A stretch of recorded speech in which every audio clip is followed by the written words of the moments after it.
Vers la fin de votre discours, les propos que vous avez tenus ne sont pas des propos qui devraient sortir de votre bouche. Car vous incarnez la toute première institution de ce pays, qu'il n'y aura pas de compromis, il n'y aura pas de complaisance, ni de supplication pour faire honneur à qui que ce soit. Mais vous vous adressez à la classe politique et au monde entier. Vous vous adressez à l'opposition qui a demandé la relecture du code électoral, qui a demandé l'audit du fichier électoral. Quand on est président de la République, le père de la nation, vous ne devrez pas tenir ce propos-là. Tout le monde peut parler de passé honteux, mais vous, non. Vous devrez vous taire et tenir un discours de conciliateur. Vous êtes à la fin de votre mandat. Vous êtes à la fin, hein? Sur le plan légal, sur le plan de la loi, vous avez fini. Donc vous devrez partir. Vous êtes un locataire de la marina. Vous êtes déjà dans votre préavis. Veut ou pas, vous allez partir. Et un autre viendra. Et vous ne pouvez pas nous imposer qui que ce soit. Par rapport au discours que le président a fait, je vois que ce qu'il a dit, c'est vrai. Moi, je ne vais pas rester ici et dire que la voie ne donne pas à manger. La voie est le premier infrastructure qui participe au développement du pays. C'est bon, il est en train de le faire un peu dans les pays. Surtout les infrastructures, les routes et ces consoles-là, il est en train de travailler. Mais, nous ne pouvons pas dire que tant que ça reste à faire, donc rien n'est encore fait. Donc ça reste à encore faire. Vous savez, ce discours ne m'étonne guère. Il vient de se livrer, de donner ce qu'il est. Il a donné au peuple béninois ce qu'il pense. Et le peuple béninois doit prendre sa responsabilité. Après ce discours, vraiment, les élections aussi ne sont plus d'espoir. Parce qu'il dit qu'aucune supplication, aucun ralliement, et aucune menace ne le fera franchir ou bien ne le fera fléchir.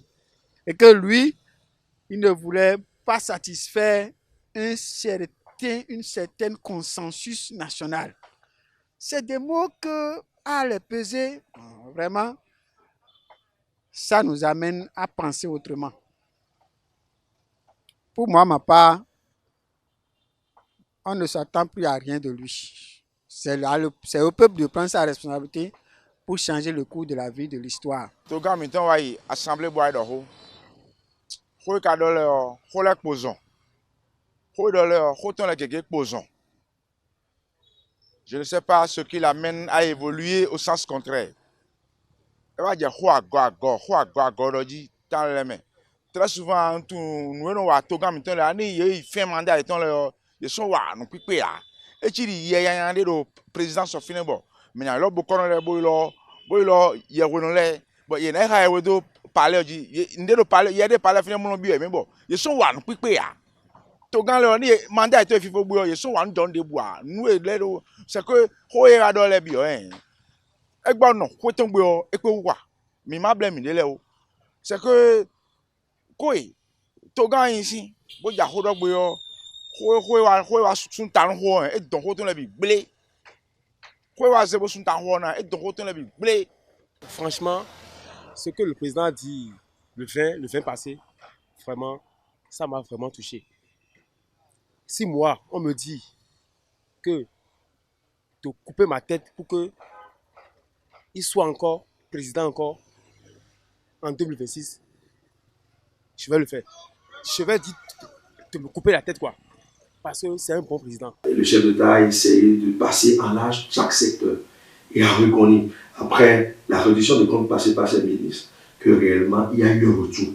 C'est de ça dont on a besoin aujourd'hui, que réellement les retours qui se font dans chaque département, dans chaque commune, que le chef d'État a ce retour et il essaye de rappeler ses ministres à l'ordre pour pouvoir essayer de pallier un peu, soit peu, à tout ce qui se passe et de trouver des solutions aux difficultés que nous vivons.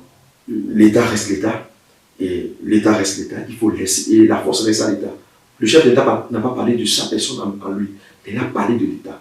Il faut parfois laisser l'État travailler. Et c'est de ça qu'on veut. C'est vrai, aujourd'hui, il faut parler d'une opposition qui doit venir avec des idées. Chaque fois, peindre tout en noir. Chaque fois, peindre tout en noir. Bon, je pense que c'est des éducateurs, c'est des personnes qui éduquent et qui doivent mieux nous éduquer. Nous avons l'habitude de lui donner confiance, et nous voyons réellement ce qu'il fait déjà. Et c'est l'occasion de demander à tout un chacun de nous.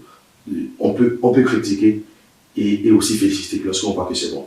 Ces deux dernières phrases qu'il a prononcées, moi personnellement, ça m'a. Aucune compromission, aucun accord, aucune négociation qui pourra nuire à la dynamique actuelle de développement ne sera concédée. Parce que on prend le chef d'État pas sur le terrain de la violence. Surtout que nous savons bien que le président parle de ça. Le 8 octobre 2015, quand il revenait au pays, des suites de son exil, disait, je cite, à la question de certains journalistes, il va bien, mais que si c'est mieux porté, si son pays ne lui avait pas autant manqué. Mais j'imagine ceux-là qui ont déjà fait 3, 4, 5, 6, 7, 8 ans d'exil. Et le chef de l'État prononce chaque jour, en fin de mandat, je lui demande de faire parler son cœur de père de la nation et non son cœur d'homme politique.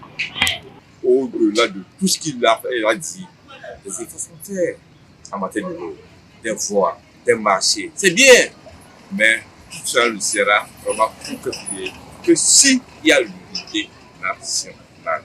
Malheureusement, on est venu, on a vu un président qui est venu répondre, disons, exclusivement au parti des démocrates. Un président qui est venu s'adresser, au lieu de s'adresser au peuple, qui est venu s'adresser exceptionnellement à une partie du peuple. Ce que nous avons écouté la semaine dernière à l'Assemblée nationale, ce discours-là, franchement, ce n'est pas un discours qui apaise.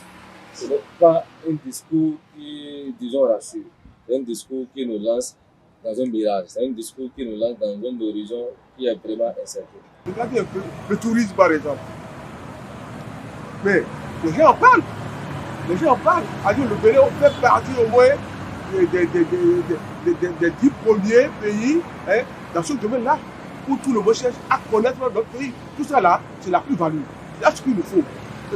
Le bon d'accord, c'est dans tous les pays du monde qu'il a problème. Il a eu d'accord de son discours. Il a dit que là où il va, qu'il est irréversible, normal. C'est un taux dur. Et c'est une met déjà en garde sur ce qui va se passer demain. Donc c'est à nous de nous réveiller et de prendre la disposition. Autant moi j'ai apprécié son discours, ça sincèrement je l'ai apprécié. Parce que ceux qui ne veulent pas voir, ceux qui ne veulent pas comprendre, ils ne verront pas, ils ne vont rien comprendre. Nous on a compris que c'est ça ce qu'il nous faut. Mais écoutez. Je pense que dans l'ensemble, il a essayé de numérer ce qu'il a pu faire et ensuite les projets qu'il a en cours et qu'il envisage aboutir. Et de tout ce qu'il a dit, je pense qu'il est sur un bon chemin. Dans l'ensemble, il faut reconnaître qu'il est en train de faire un bon travail. Le pays avait vraiment besoin d'un président comme lui. De ce qu'il a dit par la suite, il faut qu'on l'accompagne dans ses idées pour qu'il puisse concrétiser vraiment son discours. Bon, si nous prenons par exemple le plan social, c'est vrai, aucune œuvre humaine n'est parfaite. Il a essayé de faire, mais il reste encore. Et quand il reste, c'est supposé comme rien n'est encore fait. C'est à nous, la population, de comprendre et de l'encourager.